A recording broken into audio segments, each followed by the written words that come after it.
Wakey, wakey, eggs and bakey, Suns fans. It's probably not as early a release this week as it's a bye round. No game, no preview. Thank God we've had no real anxiety this week other than Bailey Humphrey being back in the news, looking to head elsewhere next year. But we'll cross that bridge when we come to it. Luke, you're back, mate. You've been under the weather this week, but you're fronting up because we've got a massive guest this week. How are you feeling? Yeah, good, mate. Good week to have a bit of illness with the bye week. So, but very excited for this special guest today as we're recording. So I'm looking forward to it. Yeah, we'll get into it shortly. We've just got a little bit of an update off the top. T's and P's, thoughts and prayers to former player Sam Ned Flanders, who unfortunately did his Achilles last night in the game against Hawthorn. That makes, I think, 4 former Suns that left us last trade period going down with injuries this year. Fiorini's, I think, out with a back. Rose has done an ankle. Butters has been out. That's Connor Butterick, not Zach Butters. He's not a former Sun yet, maybe in 10 years or so. He's had a hammy at stages, and Ben Ainsworth is holding himself together pretty well, so he's coming good. But Doing his thing. you hate to see it, don't you? Like players leaving and then not quite playing their best footy for their new club. No comment. They always hold a special place in our heart, especially Fiorini in the number 8. Flanders one is very sad because that's a 12, 15-month injury. So you hate to see anyone rupture an Achilles, but so prayers up. Yeah, I mean, we loved them when they played for us. We still love them now. It's had Butterick and Flanders both in my fantasy team at stages this year. So Rosa's kicked 7 in a game this year as well. So they've all showed sort of the potential they can have and the quality and worth that they obviously show their new team. But anything else we can get into before the guest, where we've locked in that we're both going to the Q Clash next weekend? Sir. They called me this morning, the membership team, just to check that I had tickets. So Did they? Don't know how they got Sunnyside's up number, but yeah, confirmed where we're all going. Big weekend down the coast, so looking forward to it. Fantastic. Elite 11 has just also released new merch. I actually flicked them a message to see if they had it in store in the team store, because by the time I get it mailed over to me on the other side of the country, I could just buy one myself. So looking forward to that. We're going to rip the lid off. You have plenty to choose from in my cupboard, so... I doubt anything will fit these 3XL shoulders, mate, but we'll try some on and see what we've got. I'm sure you may have a spare jersey in the collection for me. But no, looking forward to this week's guest as well. Any memories from, without naming names, Jack Russell? Goes by Spook at the club, but I prefer Jack. We call him Jack affectionately. Any favourite memories of one of our favourite Suns? Oh, you can't go past his match-winning goal against Port in our inaugural year. So we'll be quizzing him about that and all other things inaugural Suns. What about yourself? Pretty much, I'd say the same. I actually remember him playing for the Northern Blues in 2017 with the likes of Dill Buckley and Dan Gorringe. I think that was under Josh Fraser, actually, in his second year at Carlton, before he's ended up with the job he has now. And I think he played 15 games that year and was in the best players 11 times. I double-checked today. Not necessarily a Suns highlight, but just goes to show the talent the bloke had. He's played with some big names. We could probably play that Wikipedia game where you link him to LeBron James in 3 clicks or something. Well, he does have a basketball background. I'm not sure if many people know this, but he was in the Tassie State under 19s, under 16s or so, something like that, and was in the squad of however many to play in the Australian side. So there you go. A bit of ball knowledge for our listeners, if they didn't already know. But yeah, without further ado, we'll get into this special edition of the Sunny Side Up podcast during our bye round. So those looking for something to do this weekend instead of watching the other boring clubs, especially St Kilda, and just have a listen to this one with our special guest Luke Russell. And we're back, listeners, Suns fans, those of you bored at home, trying trying to find something to watch on your phones, laptops, whatever it is, with us having a buy around this week, we've got our special guest, Luke Russell, in the house. How are you, my friend? Very well, gents. Thank you very much for having me on. Keen. Uh, for those that don't know, don't remember, weren't a Suns fan at the time, are just bandwagoning on now. Luke played 73 illustrious games for the club. He's a inaugural Sun, signed underage. And yeah, coming from Tassie, how was the sort of trajectory into the league, and how did you find your way to the Suns? It was a different sort of start for me. I was drafted as a 17-year-old, so the club got access to 12, 17-year-olds in the state at the time, or in the country, I should say. Our birthdays had to fall between January and April, and I fell in that category. And my first year of under 18s, I played for the Devil, oh, not the Devils, sorry, the Mariners at the time, the Tassie Mariners, and I played well enough to catch the eyes of the recruiters up there, and I was lucky enough to get offered a contract to go up early, 3-year contract. When I was 17, so I was in year 11 at school, and then I at the end of that year, I decided to sign on with the Suns and go up a year early and play VFL up there, and that was my sort of initial move to Queensland. Definitely a big adjustment from Tassie, and sort of still in school. Obviously, was living at home, so it was a big change for me to go live with my parents and then move into a host family and sort of kickstart my career early, which was cool. Would have been cool to go to the draft as well, but I was definitely wasn't going to knock back an opportunity Yeah. to fulfill that dream So to that was play the AFL. initial 3-year contract, was it? Yeah, it was. Yep. So the first year, obviously, I was still going to be playing VFL, but it was an AFL contract I signed, and then it'll be the first two, or the back 2 years would be the AFL seasons in 2011 and 12. Yeah, cool. And you went alongside a few legendary household names. Who are your favourites in that initial group? Yeah, I live with some quality footballers and great people. Don't know, Danny Stanley, Dave Swallow, Tommy Nichols, Jager O'Meara. Just to name a couple I live with. Piers Flanagan. There's a lot of guys there. Sammy Isles, he's one of the initial guys as well, or inaugural guys. They're all great guys. To be honest, wouldn't be able to pick. Tommy Nichols and I. He was my last housemate in 2015 on the Gold Coast, which was great. And then I ended up living with Jager in Melbourne when I got delisted, and he was at the Hawks for a year, so that was pretty cool as well. So yeah, can't name my best housemate though. So they're all pretty All level playing field. all level. Yeah. Yep. What went behind the move, just to jump around a bit, to Melbourne when you got delisted? Was that to try to get another chance, or what was that about?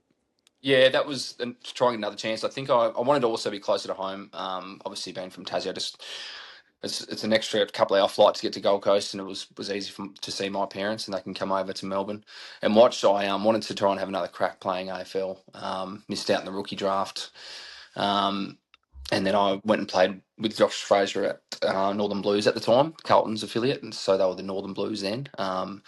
Kept in contact with Fraser while I was on the Gold Coast, and then ended up there for a year in the VFL, which I really enjoyed. But as I was playing that year, it was going to be pretty hard to get picked up again. Like, geez, it's just going from playing AFL big back to VFL, completely different lifestyle change and work life change, I guess. Yep. Luke, you were a man on the ground. I'm obviously from WA, but what do you remember early days of the Suns and watching the great man run around, and those initial days of the Suns? It was a bit scratchy, but what are your memories? Initial days, it was geez, it was definitely a roller coaster because we had the VFL obviously, and we didn't have a stadium at the time. We didn't have a great gym.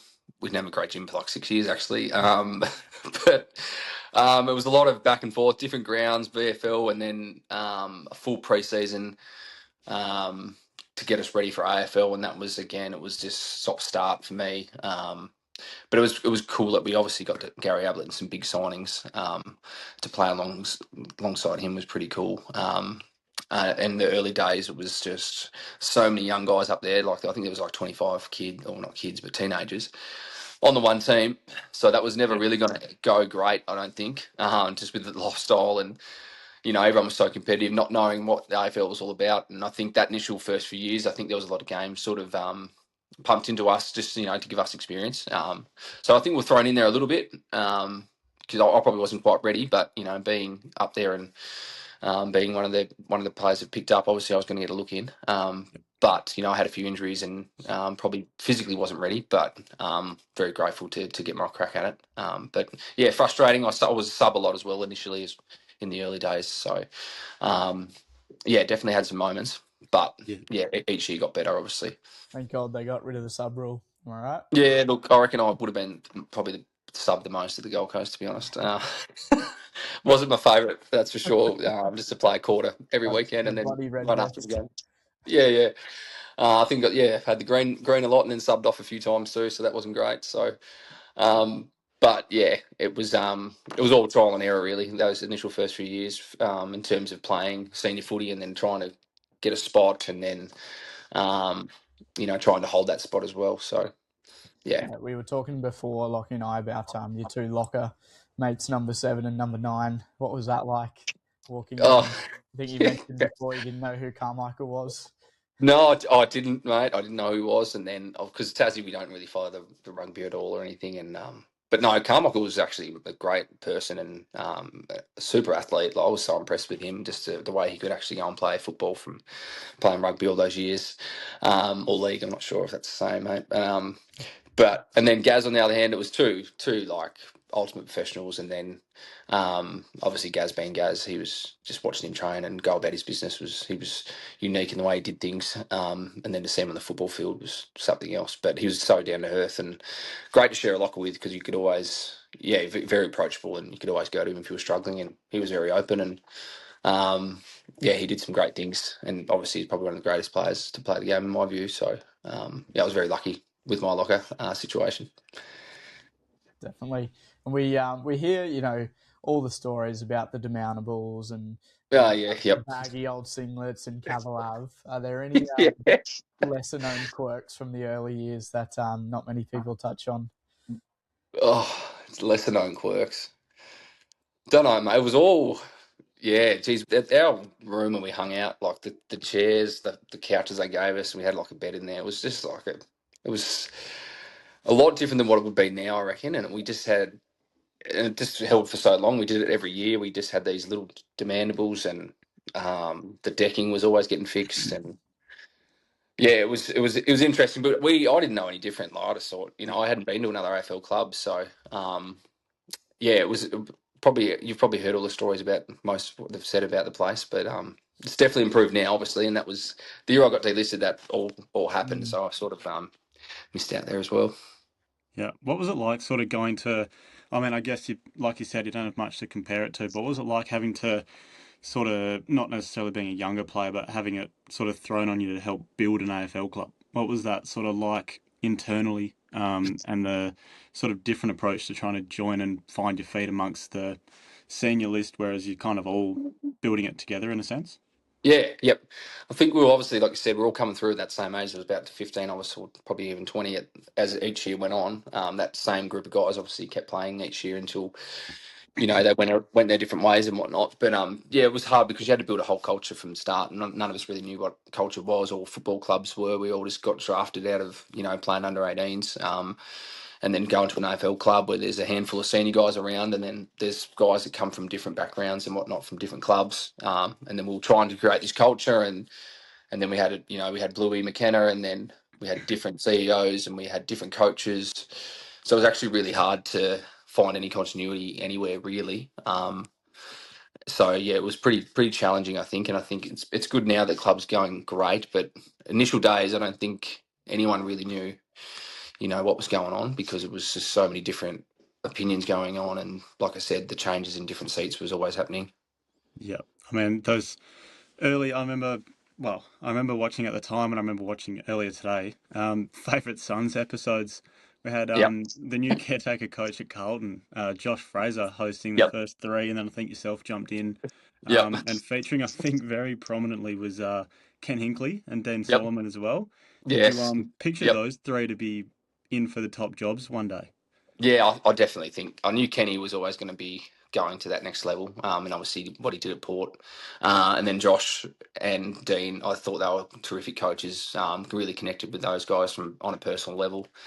And just you could see that their care and the time that took to try and develop you, meant a lot, and they had a lot of respect from the playing group. So they're always going to go places with their coaching, and it's pretty cool to see Josh, coaching tonight, obviously against Geelong. But I think they're always going to do good things. We're pretty lucky with Fraser too. I think he stayed on and coached the Neefel at the time as well with the Suns. So and he's just great with relationships, which is what it's all about these days. Are you any Yeah. chance of being picked up by Josh this draft? Yeah, no, mate, I'm well past it now. 34. I'm still actually playing, but yeah, I'm really struggling to be honest because just with my work, I'm a firefighter back here in Tassie, and our roster just makes it really hard to keep playing. I need to probably let go, but I'm just hanging on a little bit. So I'm just trying to get the most out of myself. But just definitely enjoyed football over my time. Yeah. So talking point as well, being back in Tassie, how's the news, I guess, been received, and the hype building up to the next couple of years, and your, I guess, experience playing within and for Tassie in the Yep. past? How's that new licensed team going to look? As probably a supporter, and getting down to games, and how's it been received over there? Yeah, it's been well received. I think the stadium that's obviously been the biggest pushback on a lot of things, building that stadium and the cost it's going to be. But from so far as football goes, I think it's really helped from grassroots. There's a real direction in Tassie footy now. I played in a state game a couple of years ago for Tassie. We played against Queensland, and I think it was 11,000 we played in front of at North Hobart. That was only a couple of years ago, and that wasn't even VFL. That was just sort of a Tassie v Queensland state game. So, and then you can see the crowds they're getting now. So the momentum's massive down here in Tassie. It's down the south. I'm in the northwest, so it's down in Hobart, which is where it's going to be based. So I think a lot of players are actually moving from the coast to go to Hobart now. But yeah, the Tassie talent's great. I think it's going to be a pretty exciting time for when they come into the comp. Yeah, already two Tassie boys drafted this week in Yep. the mid-season. So, are you going to be changing teams, Luke, or still following the Suns? Yeah, I'll still follow the Suns, but I think I'll definitely be supporting Tassie and throwing my support behind them. But I've always got the soft spot for the Suns, that's for sure. Yeah. Absolutely. Grabbing yourself a $10 membership with a sticker pack. Yes, yep. Chuck it Got on in the early, back of mate. the Fiery's Ute or the Yeah, truck, yeah. whichever one you're in charge of that day. Yep, But yep. and the early days at the Suns, I guess, you talk us through your debut against Melbourne, and then the weeks that followed were a Yep. bit of a roller coaster as well. Yeah, it was. Yeah, the debut was obviously exciting. I think it was round 3 or 4 against Melbourne at the Gabba, sorry, at the time because our ground wasn't ready. But that was a good experience, and got to play in front of my family and friends who made the journey up to play. And I was living with Danny Stanley at the time as well, so it was pretty cool to debut alongside him. And I learned a lot from that game. It was very, obviously, the pace and everything was crazy compared to what I was used to. And then the next week after, I was sub against Port. And then, I was pretty lucky that game to come on, and the game was sort of, we were down by probably 40 or something, I think it was. And then I got involved and was lucky enough to be on the end of a few goals. And I think Big Goals was a sub that day, so he come on and he come off. Sorry, and I come on and it was good to have sort of an impact. Yep. And kicked that goal after Fraser sort of. I think Fraser was having a set shot. And I was lucky enough just to get that ball after the smother. And then obviously the week after was pretty bit of a nightmare for us. Yeah. You might have to jog some memories for those that aren't clicking on. What Yeah. was it that So happened the next week? it was good to get our first ever win against Port, and then Made the week history again after the next week. made history the next week against Essendon. I think it was 94-1, I think, or something. It was in the first quarter. That was wild. That was Yeah. I remember I was playing half forward and I just run up to the centre and they kick a goal, and they just kept doing that. And I think I looked at Dave Swallow and I was like, geez, this is not it. Like this. Bit different, yeah. Completely, like the whole week was amazing because we were, everyone was up and about, and we had our first win, and we kind of thought, we've made some inroads here, and we just got a real reality check. And Never lose again. and then I'm pretty sure I got dropped, and then that's that was the roller coaster of the career, really. Yeah. Just the way it went Yep. initially, I guess. Yeah. The original Suns kits as well. Like we had the foundation members jersey. There was a whole heap of different ones. Do you have any favourites? And have you heard any of the talks around? Pretty much everyone around AFL circles bringing back the wave jersey. You're I, big on that one as well. yeah, I love the wave jersey. That was probably one of my favourite ones, to be honest. Yep. I feel like that's a real part of obviously that what that club's about in terms of the whole build up to being that club and having that jumper. I really like the white Clash Guernsey as well. I've got that one at home and I've got the wave as well, but the white Clash was pretty cool. Yeah, And yeah, I think what they're doing now, it's the Suns are their marketing's awesome, and their branding. But it'd be nice to have some throwbacks here and there as well. If they do bring the wave back, that would be pretty cool. yeah. Gives me real like Matt Shaw, Trent Yeah, McKenzie sort of that like just blonde yeah, hair flushing blonde around hair. everywhere. Yeah, those Um, boys were the poster boys for that for sure. yeah, and Josh Toy with the Yes, Josh Toy. little Yep. blonde afro. I think, And the Ewan brothers are just made to wear the wave. Typical Yep. Gold Coast brothers. Yep. So Yeah, I'd love to see massive it back. It sort of definitely reflects the goalie. But yeah, there's some good names there.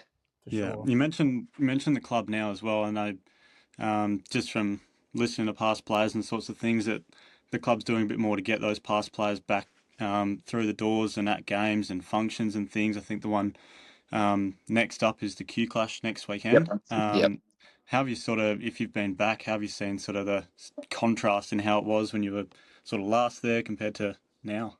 Yeah, I haven't actually been back since I left to the actual club in 2016. Cracking question. Well done. Well, So, I've obviously the pass players wasn't a thing then either though. So it's only got traction over these past I don't know how many years. And I'm pretty sure Harbs is obviously behind it, and Danny Stanley and a few other guys. But we're in obviously the WhatsApp chat, and we talk a lot. And I've spoke to guys that have been to the club since, and they said it's amazing the way they've done it. How included they make you feel, and it's something the club definitely needs because a lot of the players are from interstate, and there's not many local guys. Or there's more and more local guys now, but yeah, a lot of guys are interstate, so they'll definitely make the trip, and they definitely look after the guys there. So I'm really excited to get there, back to the club when I can, and see everyone.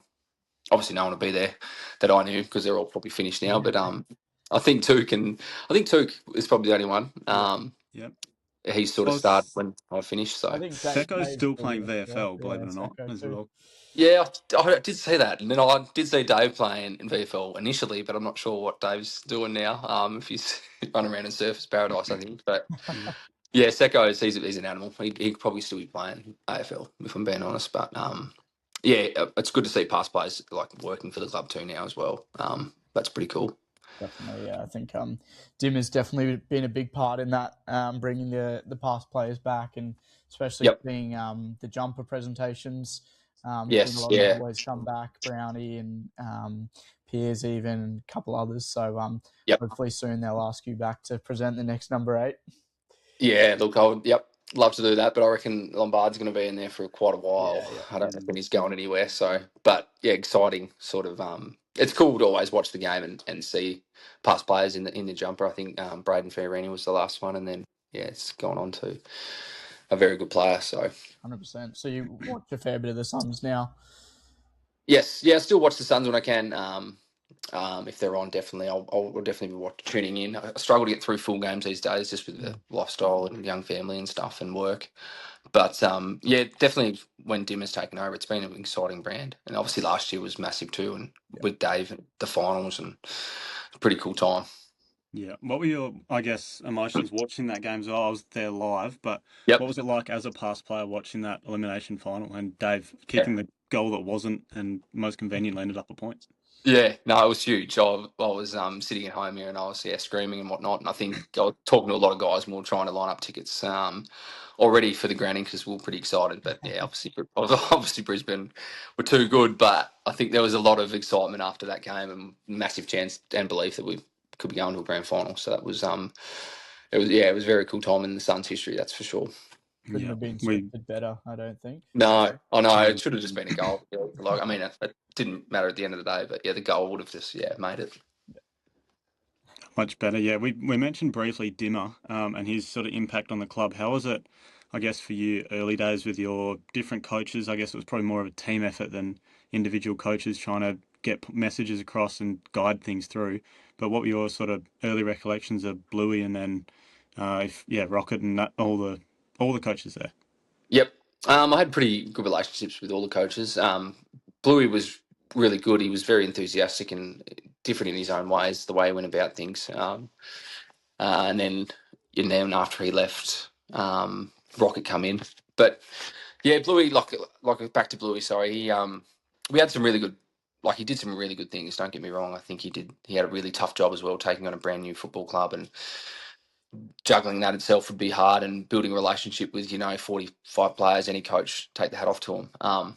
But yeah, we had some bad moments, and when Gaz got injured that year, and then it just piled on, and bit of a knee jerk reaction probably, and Bluey had to go, and in come Rocket, which again, initial days, I think every player has different relationships with coaches. I was a sort of fringe player my whole career, so I had my moments when I played, and then obviously my relationship's always going to be different sometimes. But it's on the player at the end of the day as well. But Rocket sort of come in and he was completely different to Bluey, so I don't know if that was what the club wanted. In terms of, Rocket was more laid back, didn't really do many one-on-one stuff. Reviews where Bluey would sit down a lot with his players and take you through things. So it was sort of two different coaches as well. Rocket had a lot of experience. Blue was quite younger. So, but again, I thought relationship-wise we got on pretty well. Except when I got delisted though, it was pretty. I didn't have much communication. Like I didn't have from the footy club. No one told me I wasn't actually going to be picked up again or recontracted. I went to Bluey. I went to Rocket and asked him, and he said, "We'll try and trade you, or you will be delisted." So I kind of in my head I knew it was either or, but it would have been nice from the club to just let me know with a phone call. But that's sort of business these days and how it's all about. But it was just a bit of a darker end to my career there because you move up and give everything for so long, and then just not get a phone call was a bit harsh. But that's just sort of how it goes. Yeah, you mentioned being a fringe player. I guess there was a Yep. fair few of them up at the club at that time, Yep. all trying to sort of scrap and fight for spots.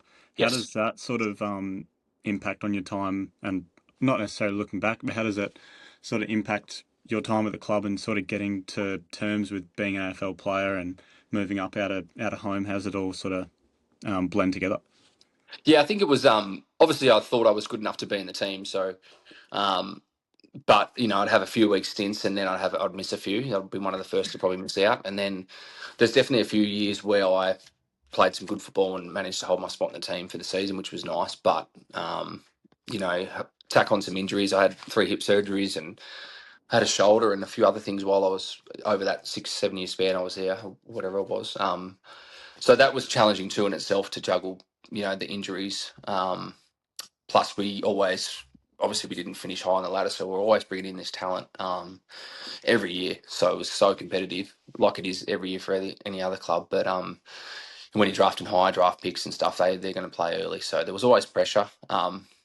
But it was still that's all part of it. I knew that. But I've got great relationships with the guys from that time in my life, and juggling the football and the professional side of things, I always had a good friend to lean on the Gold Coast, or at the Gold Coast. So it was challenging, but we sort of went through it together, a lot of us, which was nice. Yeah, and you obviously mentioned 2014 Gaz going down. It's sort of Mhm. unraveling from there, and when Rocket came in, it from the outset it appeared to be a bit of a cultural reset. Was that Yep. sort of how it went down, or is it just a different coach, different look on things, different rules, game plan, etc.? Yeah, I think it was more just sort of a chapter close, I guess.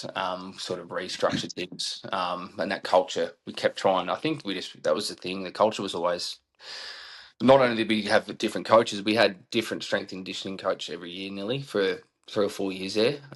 We had a different gym coach. We had different trainers. I think physios. We had different physios also, so it was we're always getting restructured every season. It felt like for a while. So that was also again, it wasn't just the coaches. It was just the whole juggling act of the football club.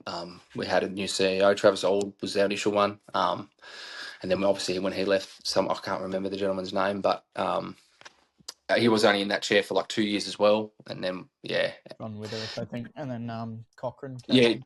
yes, yeah, that's it. Cochrane come in, yep, and Tony Cochrane, that was him. Yes, he definitely made some noise. For sure. Yeah, like I remember when Jager was going through his, potentially was going to move, and Tony come in, and it was just sort of saying you can't leave to the players, and Jager wasn't even in the room, and it was just sort of, it was a weird time. Yeah, it was definitely a lot of player exits around that Yes. time as Yes. well. Obviously, Lynchy, Dion, Yes. Yep. Stephen May, etc. Yeah, what was that like?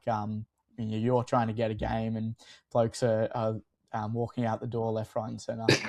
Yeah, that was. I felt like 3 or 4 years in a row there we were losing some quality guys to Melbourne clubs. And then it sort of made you think about your decisions when I re-signed in 2015. I think I re-signed in 2014 for 2 years. That was a pretty tough decision as well to stay, because I could have potentially left, but I really wanted the group to stick together, and that's what everyone wants. But everyone's got their own stuff going on, so it was hard to see players leave, but I can definitely understand why.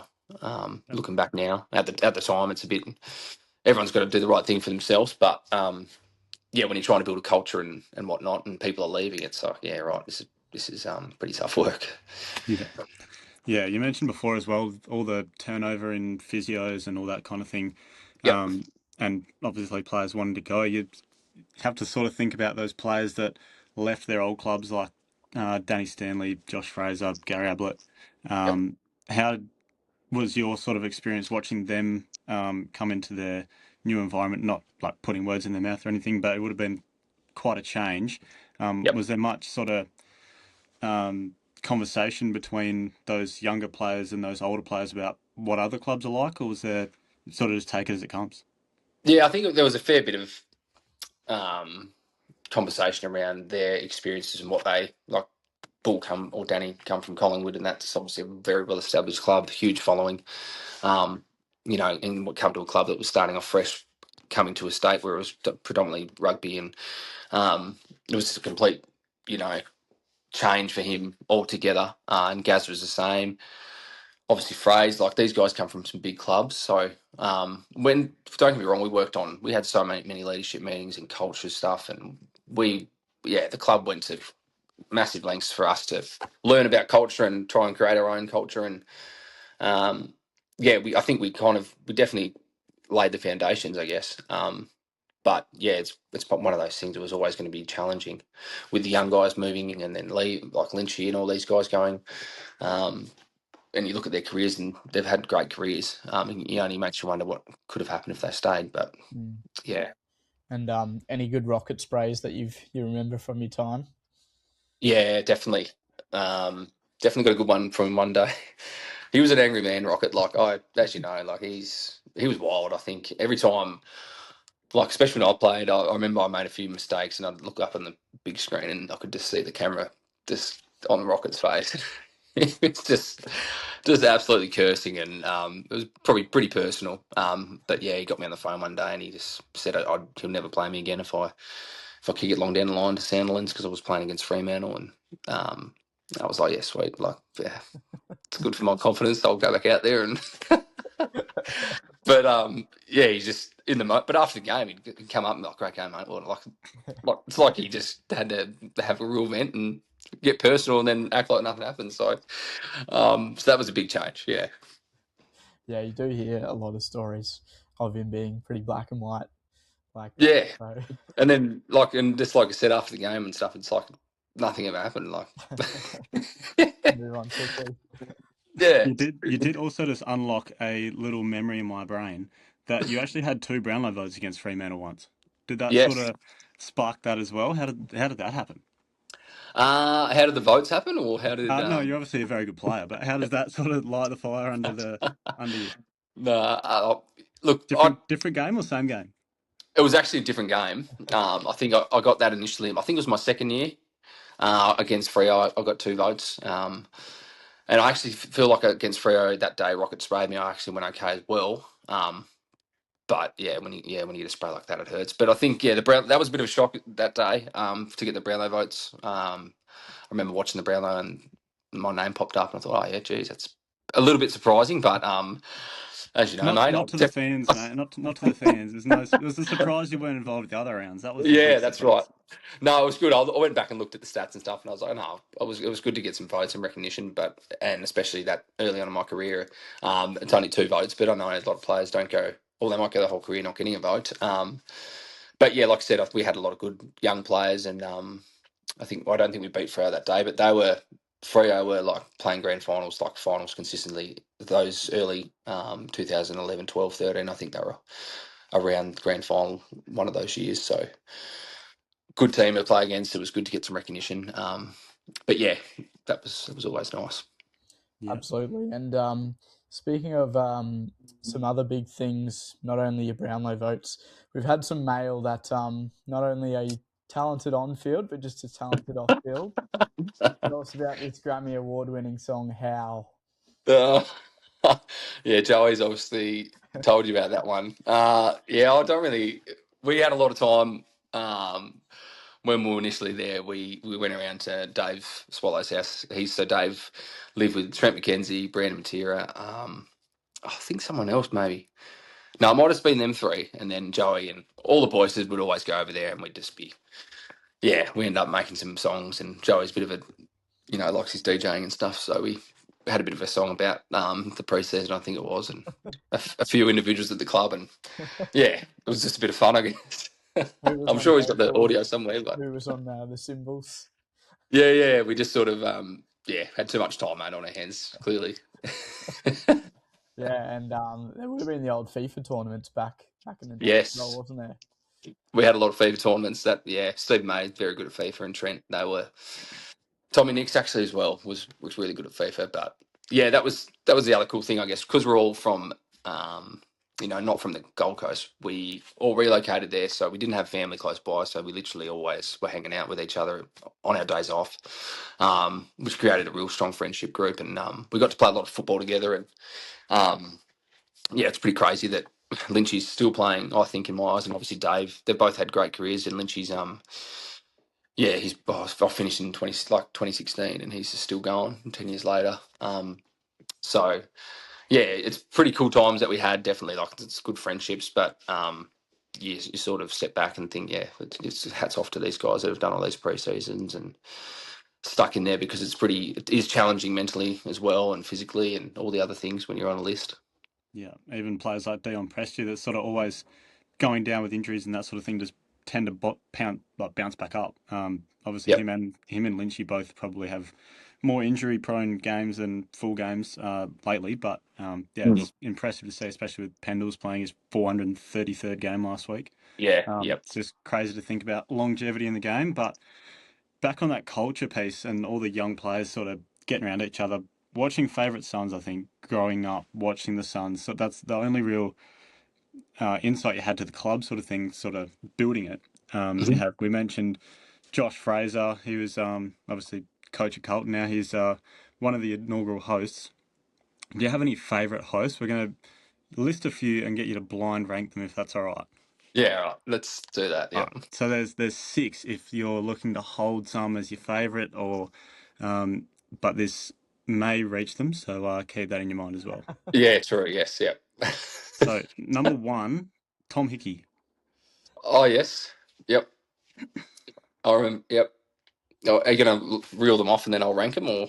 No, blind ranking. You get 1, you place them 1 to 6, and then we go the other 5 one by one. Yeah, all right. I'll have to tell me. Oh, I'll go 5. 5. Not much, Tricky. not very memorable, Tom. I don't recall on the Played for favourite 4 songs. clubs, Yeah. but You did, yeah. yeah, 5 is fair. We'll Yeah. go Tommy Nichols next. Yeah, Tommy was pretty good. Funny guy. I'd probably go 1 for Tommy. 1. Well, Yep. next is Josh Fraser. He's funny. The first 3. He's a funny man. Yeah, look, probably three, I reckon. So we've got 1, 5, and 3, 2, 4, and 6 to go. Yep. Dan Gorringe next. Yeah. Now, made a little bit of a media career for himself on the He back of has. favourite sons. Where does he sort of rank in 2, 4, or 6? Yeah, it'd have to be two. Yep. 2, yep, Yeah. behind Tommy Nichols. I like that. Yeah, like Big, very big man. close. Both very funny men. Sorry. I feel like Tommy's at the Suns at the time. Tom's a funny guy, like I said. Very good mates with him, but yeah, I think he's got the cake there on the Suns TV. Yeah. So 1, 2, and 3 are all ruckman. That's there's a bit in that. Um, Yeah, there is if you look in the Make friends with Campbell the ruckman Brown. and they'll tap it to you, right? yeah. If they But yeah, ever like I said, Goz has done so well as well. Yeah, forgot about Campbell. He's yeah. What have we got? Yeah, he's obviously going to be four then. Yep. 4. So Mm. 6, you're leaving Luke Russell as number Ah, 6. yeah, look, I Done thought it could have been yourself someone in. else. You're so humble, Luke. That's fantastic I from thought it was yourself. six others, but yeah, right. I'm last. Yep. Stitched in. Got him with the blind ranking. That's a very strong list actually. Top heavy. Yep. But no, that's core childhood memories for myself Yes. and Luke there. Just lined up perfectly. Yep. Um, and in your time early days on the coast, I'm sure you would have got around with a few of the boys, checked out the local spots. Hmm. Luke and I are heading down Luke's heading down the M1 from where he lives. I'm heading across the country. Is there any little travel guides for us to check out while we're on the Gold Coast? Anyone else travelling over? It's like places to go. You mean Yeah, like coffees and I walking spots. like it's changed so much. I was up there a few years ago. Would have been 2 years ago, I think. But it's just crazy now. Like from my time there, it was a lot more. I think not as many people, obviously, but now I think everyone wants to be on the Gold Coast, and it's just hectic. I went to Elk a lot. That was in Broadbeach, just off Broadbeach, but I think that's moved into actual Broadbeach. Sorry. And Burleigh, I spent a lot of time there. Um, Nobbies was always good, but like they're just I don't even know if these places are still they're just pumping all the time. I think to be honest, I think everyone wants to be in Burleigh, so that's Mm. yeah. But yeah, I spent most of my time probably Broadbeach way. I'll And definitely then definitely be taking Lockie to Alfred's. He's got that yes, on his Alfred. list. So is that still right there on the main highway there? Just yep, what a spot. Yeah, we used to get that was a great spot there. No, it's a great spot on the Gold Coast. Like that was the boys. The lifestyle that we're living up there now is amazing. Would be even better now. They're seeing some success, and they're probably not still not a Melbourne based team, obviously. In terms of having the people that in their face all the time in Melbourne, but I'm sure on the Gold Coast now they'll be loving it. Yeah, it's always crazy to think people like why would people want to throw this lifestyle away? They've got the sun, the warm Yep. water, the warm climate. No one's Yep. recognizing them. Like it's the Hmm. perfect lifestyle for a footy club. And then Yes. you see the flip side of potentially there's not enough media, there's not enough criticism, not enough Yes. pressure almost. Yep. What were your thoughts on that and how that felt throughout your career? Yep. I flew under the radar a lot. Like I didn't really get noticed anywhere really. I mean, Perth was actually pretty cool to go over there, and they're really big supporters. Of the Gold Coast. Every time I went to Perth, there was always people there that would come and talk to you, and it's a massive football state, so that was cool to always be travelling to different states. Melbourne was obviously next level. We always played in front of small crowds on the Gold Coast. Obviously bigger now, but every time we travelled in a state, it's a big crowd. Adelaide Oval was always 50,000 every time we played there. Could not hear a single Gold Coast supporter when we kicked a goal. Like you just didn't know if we kicked a goal. Um, so I can see that side of it too. If you're from a player like playing at big clubs like Collingwood and stuff, if you ever got the opportunity, I can see how cool that would be in Carlton. But on the flip side too, there's just even more noise, I guess, and things you got to deal with. Not just playing. Playing will look after itself, obviously, but on the Gold Coast, yeah, if you had a bad game or you in and out or you did some things that weren't great, you'd still be able to go you live your life essentially on the Goldie. But I feel for the big guys at big football clubs, definitely. But I never experienced that. Yeah, it definitely makes or breaks careers, I think, and players I like think so. Petrarca have benefited so well from coming up here, and other Yep. players in the past. So it's a good Mm. promo for any Bulls looking to come play for us. Oh, for sure. I think the Gold Coast would be a great club to go to. Like, I feel like it's getting more and more attractive now for a lot of players come free agent time and Definitely. in the preseason. So back to Tassie now for you. How was that transition back into to normal life, and how did you become Yep. firefighter? And you got a family and everything now. Talk us through that. Yep. Initially, so yeah, Gold Coast finished, and then I moved to Melbourne 2017. Struggled a fair bit post footy, just didn't know what I was going to do. When I was on the Gold Coast, I was just such a footy. Footy was just going to be it for me. So I wasn't too smart about what I was going to do post football. It sort of happened that quick. And then before I knew it, I was on a list, and then I was trying to get back on, and going from being on, earning good money, and then going on to not earning anything initially was a big wake up call. But I found my feet after playing VFL that year. Moved back, tried my hand at different jobs, a mortgage broker, and electrician.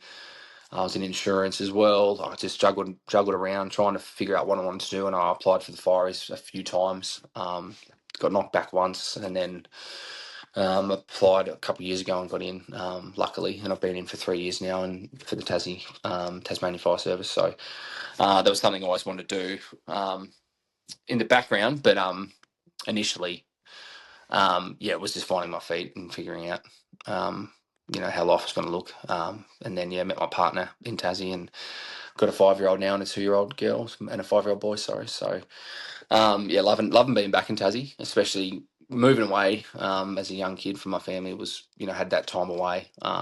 Missed a fair bit of chunk there, so it was always good to come back and make up for lost time. Yeah, lovely. And Yeah.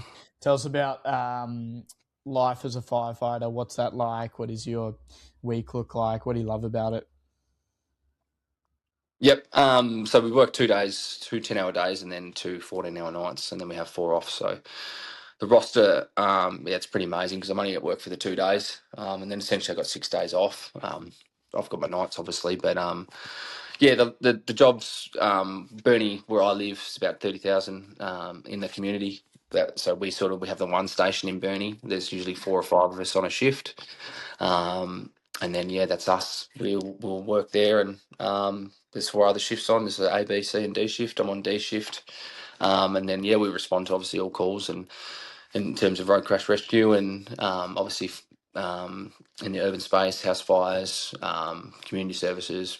We do pretty much everything. Assist ambulance a lot, but I really like the firefighting as a job and career. Just with football, it's got so many similarities, I guess. We work in a close knit team. Like we on shift together. We do everything together essentially. So that's what I kind of missed a lot without the football, not being around a football club, and being AFL being my first job. It was really hard to ever try and find that sort of connection I had with any sort of job. So I felt like being in a job like the fire service, where I know a lot of former players actually fireys, but it's being around and working in that environment, I think, is what I really missed. And I love it. Absolutely love it. Yeah, very similar environments, team environment. Yep. Much like the ADF for some people as well, either Yes. joining or getting out and just looking for that cultural community that every bloke kind of craves as well. Yep. Yeah. No, it's been amazing, mate. To be honest, so I'm very very lucky. It's taken a while to get in. It's very hard to get in terms of they do a selection criteria, and then it's over about a 12-month period, the actual process, the application process. So if you miss out, you sort of wait another 12 months essentially. So, but no, happy I'm in now. Yeah, awesome. Yeah. And any rep games coming up for the Fireys that you're playing? No, I don't. Tassie haven't really put a team in. I don't think, to be honest. I think I know the police are in there, but I haven't actually. We haven't got the call up yet. But I'm 35 next year, so I'll be eligible for masters. So that's probably where I'm at. Line it up. So I'm getting to a point now. I'm like, geez, I'm getting on a little bit, but Yeah, it'd be pretty cool to play Masters, I guess, and just wind down the career, I guess. Yeah. Looking back, I guess before we wrap up, we'll look back on the career, I guess, as a whole. Do you have any favourite memories that sort of stick out when you're in that reminiscing sort of time? Um, yeah, I think obviously being a part of our win and being able to obviously kick the goal to help us put us in front was pretty cool. That day was very special. Like so be and also the club's first ever win in the history. That's always going to be with me, I guess. And then but yeah, I guess just being involved on an AFL list is sort of it happened so quick, but yeah, it was something I always look back on and reflect, and I learned heaps being on a list in terms of you learn about yourself and you learn about. It's definitely helped me later in life. Let's just say that, but you know, learning how to deal with winning and losing and being in now the team and building relationships and working in a team, and I think that definitely helped me with my career now. But yeah, I've met heaps of good people, coaches, physios, all those people. I look back and reflect on the relationships I have there, and still have in contact with a lot of those people. So it's definitely a great time. I wish it went a little bit longer, but like that's the sort of the nature of the game. It's pretty full on, and the game's just getting better and better now. And yeah, watching footy now, I have a completely different mindset on it all. Yeah. Do you ever ring up Harley Bennell and tell him thanks for missing that one late with Yeah, about a minute to go in that game and etching your name in the history books instead of his? yeah, yep. I do. I'd love to just chat to him, and I know Brandon Matera is always going to be in that highlight there, and yeah, it'd be pretty. It's a pretty cool thing we can reflect and look back on. As we get older, I guess. Yeah, Brandon Matera's sort of weaseled his way into a few highlights. I think he kicked it to Carmichael as Mm. well for Yep. his goal and kicked 6 or something against Hawthorn as well, and our biggest win or whatever it is. Going Yep. nothing mode now, but before we let you go, um, Nothing we mind. ask all our guests, how do you like your eggs, Sir Luke Russell? How do I like them? Yeah. I love them, mate. No, I love my eggs poached, mate. Poached. Poached, pretty Yeah. simple, straight up and down. I think Luke's a similar sort of operator here, so it Yep. must be a Luke thing. Yep. It's been an absolute pleasure having you on, my friend. We'll see you when you get yourself over the water to the coast and at a past players function sometime shortly. Yep. Nah. Thanks very much for having me, boys. No worries. Thank you very much for coming on the Sunny Side Up podcast.